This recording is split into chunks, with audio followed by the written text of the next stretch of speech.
اوقات میں ہوتی ہے تو پھر اقامت کا وقت کب شمار کیا جائے گا؟ ثنا صاحبہ جام شروع سے بھائی کم سے کم 10 منٹ کا وقفہ تو ہوتا ہی اذان اور اقامت میں، تو کسی بھی وقت کر لی جائے گی۔ کندھے پر رومال کی شرعی حیثیت۔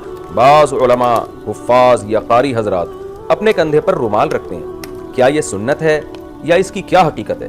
شفیق الرحمان صاحب، دیکھیں کندھے پر رومال رکھنا تو کوئی سنت نہیں ہے۔ نبی صلی اللہ علیہ وسلم کے دور میں اتنے لباس تھوڑی ہوتے تھے کہ شلوار الگ ہو، قمیض الگ ہو، پھر کندھے پر رکھنے کے لیے رومال الگ ہو۔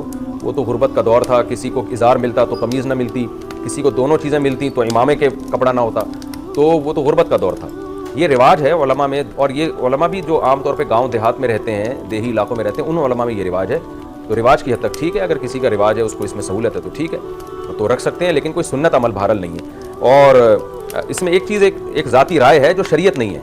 جو میری ذاتی رائے ہے وہ یہ ہے کہ دیکھیں اسلام کا مزاج یہ ہے کہ ہلکے پھلکے رہو، یعنی آپ کو کہیں بھاگنا پڑے تو آپ بھاگ سکتے ہو، تیز چلنا پڑے تو چل سکتے ہو۔ تو میرا ایک ذاتی مشاہدہ یہ ہے کہ کندھے پہ جب آپ کے رومال ہوتا ہے نا تو آپ تھوڑا سا ایک کنفیوز رہتے ہیں، یعنی ایک بوجھ اٹھائے ہوا ہے نا اپنے اوپر، اس کا ڈر بھی ہوتا ہے کہ یہ کہیں گر نہ جائے۔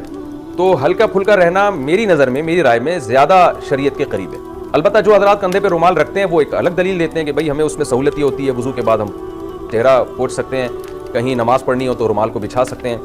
تو میں پہلے ہی عرض کر دوں، میں شریعت نہیں بیان کر رہا، اپنی ایک رائے بیان کر رہا ہوں۔ تو کسی کو اگر یہ طریقہ سوٹیبل لگتا ہے تو وہ بھی ٹھیک ہے، لیکن بہرحال یہ سنت نہیں ہے، اس کو سنت نہیں سمجھنا چاہیے۔